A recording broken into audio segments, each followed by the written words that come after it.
Hello other humans and welcome back to my channel. My name is Timeless and today we are going to be doing something a little bit different. I picked myself up a new microphone and I think it just sounds amazing. So what we're going to do is I'm going to tell you a scary story. One that I found on Reddit. I do have permission to use it and I think it's a little bit spooky. Which is great because spooky season is coming up and I love these horror stories you see all over YouTube, so I thought I'd give it a shot myself. I feel like it's going to be a lot of fun. This might just be a new segment on my channel. I know I'm a gamer and I don't care. I can do what I want, okay? It's my channel. Mine. But without further ado, it's time to die. Just kidding. No, it's just time for a scary story. Enjoy. I live right next to a Navajo reservation and have made friends with many of the people there my age. We like to hang out, play video games, and just be normal teenagers. I walk over a lot since my best friend lives a little less than a mile away from me. This isn't a long trek and usually only takes about 25 to 30 minutes. I've made this trip dozens of times and have grown very comfortable with it. I know the people along the way, so I'm not scared or on edge. There is a patch of forest, however, about midway there. It's a little unnerving sometimes. There is always that feeling of being watched.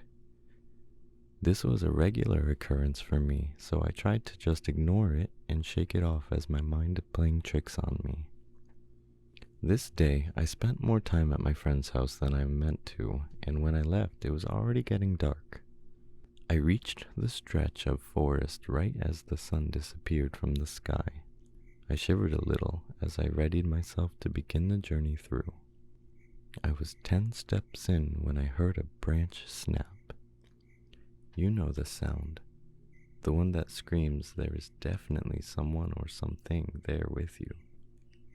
I froze, not sure of what I should do next. Should I run? Should I turn around and book it back to my friend's house? I didn't know the best option in this situation. I whispered, "Hello?" hearing my voice crack as the words fell from my lips.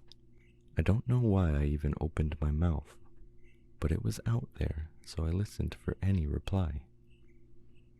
My heart sank when the answer came back in the sound of my voice. "Hello?" I started to breathe too fast. My heart pounded against my chest. I felt like I might faint. "Hello?" My voice came again, but not from my mouth. I wanted to run, but my feet felt cemented to the ground. I couldn't scream. I couldn't reply, as my voice echoed over and over from a short distance away. I couldn't pinpoint exactly where it was coming from. It sounded like it was everywhere around me. "Hello? Hello? Hello?" it repeated. "Stop it!" I finally managed to tear from my lips. Everything went silent. For a long minute, nothing happened. The air grew stale, and I realized for the first time that there were no typical forest sounds. There were no bugs, no frogs or crickets, nothing. I stood there, terrified, waiting to see what would happen next. "Stop it!" it mimicked back. I had had enough and was willing my heavy legs to move. Before I could take a step, I heard rustling in the bushes 20 feet to my left.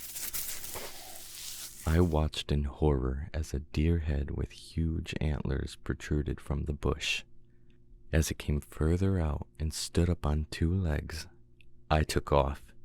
I flew out of the woods and all the way home in record time. I said nothing to my mom when I got there. I just went up to my room, laid down, and thought about what happened. My mother came in at some point and asked me if everything was all right. I replied that yes, I was just tired. I didn't know why I didn't tell her. I guess I might have been afraid of how she would react. I called my friend and told him everything. He freaked out and told me that no matter what happened that night, to not reply or look out my window. This terrified me even more. He said to call him the next morning and he would explain more, and that he had to speak to his grandfather as soon as possible. That night I didn't sleep at all. I stayed awake listening to every little sound that the night brought. Around 3 a.m., just as I was about to drift off, the air changed. The night sounds quieted. I felt my heart begin to pound. I lay there and waited, pulling the covers up over my head like a child, far too scared to move. It came after a long moment. "Hello?" I cried. It was all I could do. "Hello? Stop it!" It mocked what I had said in the woods again. It was terrifying enough when it copied what I said. But then it did something new. It called my name. "Amy." My mother's voice. "Amy, Amy, come here." "Hello? Stop it." My voice again. For the rest of the night, the creature outside my window called my name in my mother's voice and repeated what I said in the woods over and over. In the morning, when the sun broke through the dark, it finally stopped. I fell into a fitful sleep. I woke up around 12 to my friend calling to tell me he had spoken to his grandfather and could explain what happened to me. He said there was a creature they called a skinwalker. He explained that it was an evil witch that used dark magic to transform into an animal with the attributes it required, and that it had caught my scent and knew me now. I was also given a warning that since it knew me, it would always follow me, and that I would always have to be careful. Last night I heard scratching on my window, then a low hum. The creature began saying my name again, but also adding in things I hadn't said in my mother's voice. At one point it started calling my name, but drawing it out really far, like Amy. It tried to get me to come outside, or to open the door and let it in my house. This went on all night. At this point, I feel like I'm going crazy.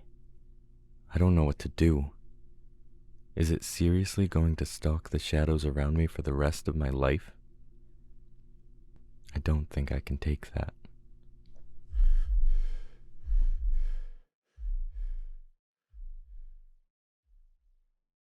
Hey guys, if you made it this far, thank you for watching. I really appreciate it.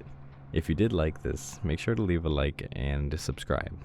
Don't forget to leave a comment below, letting me know what you think about this too. If you guys know a place where I can get any more scary stories, or if you have some of your own that you want to share, that'd be great. I really want to do this throughout the month of October, and maybe longer. I don't know. We'll see. But for now, this was the first one, and I think I chose a good one. I like it. Let me know what you thought, and until next time, spook you later.